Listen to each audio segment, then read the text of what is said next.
هل في يعني صراحه اكثر من هذا؟ فما تقعد تتنايل تشوف مشاكلك.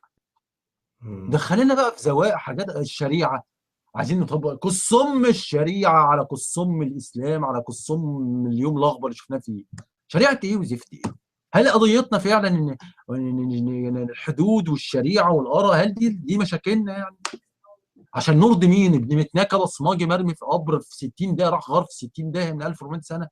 ولا اله وهمي ابن شربوطه لو وجد فهو مجنون مختل عقليا؟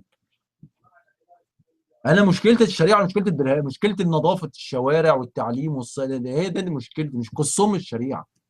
لازم يسمعوا الكلمه دي قصهم اسلامك على قرانك على محمدك على الهك على شريعتك. دي مش مشكلتنا. في عندنا مشاكل في الصحه وفي التعليم وفي البنيه التحتيه وفي العيشه الخرا اللي الناس عايشاها، هو دي مشاكلنا. مشاكلك الوهميه اللي مستوردها من 1000 قصمها مش لن نعيدها انتباه، وهنقتلك لو استمريت في هذا الوضع، هنقتلك.